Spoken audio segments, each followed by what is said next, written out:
நோயாளி ஒருவருக்கு மீண்டும் சிகிச்சை அளிக்க மறுப்பதாக சென்னை ஸ்டான்லி மருத்துவமனை மீது புகார் எழுந்துள்ளது. சென்னை திருவொற்றியூரை சேர்ந்தவர் அமானுல்லா. இவர் கடந்த பிப்ரவரி 8ஆம் தேதி தனது வீட்டின் அருகே நடந்த சாலை விபத்தில் தலையில் பலத்த காயமடைந்தார். ஸ்டான்லி மருத்துவமனையில் அனுமதிக்கப்பட்ட அவருக்கு அங்கு 10 நாட்கள் மருத்துவமனையில் சிகிச்சை அளிக்கப்பட்டது. இந்த நிலையில் அவர் கடந்த 17ஆம் தேதி தனது வீட்டிற்கு சென்றுவிட்டு மீண்டும் சிகிச்சைக்கு வந்துள்ளார். அப்போது மருத்துவர்களின் அனுமதி இல்லாமல் வெளியே சென்றதால் தொடர்ந்து சிகிச்சை அளிக்க மருத்துவமனை நிர்வாகம் மறுத்து வருவதாக அமானுல்லா குற்றம் சாட்டியுள்ளார். தனக்கு அளிக்கப்பட்ட சிகிச்சை குறித்த ஆவணங்களையும் ஸ்டான்லி மருத்துவமனை நிர்வாகம் தர மறுப்பதாக கூறிய அவர் தனியார் மருத்துவமனையிலும் தான் சிகிச்சை பெற முடியவில்லை என்றும் வருத்தம் தெரிவித்துள்ளார்.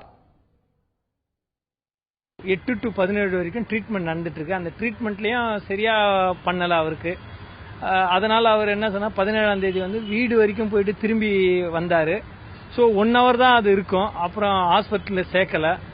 நாங்க என்ன சேர்க்கலன்னு அவர் நான் தப்பா போயிட்டேன், 1 hour தான், எனியா என்ன உள்ள அட்மிட் பண்ணுங்க, நான் அட்மிட் பண்ண மாட்டேன், ரீஅட்மிட்டாவது போடுங்கன்னா அதையும் பண்ணல. அடுத்த நாளும் போய் கேட்டாரு. சரி ஓபி அவுட் பேஷண்டாவது ட்ரீட்மெண்ட் கொடுங்க சொல்லி அதையும் ட்ரீட்மெண்ட்டும் கொடுக்கல.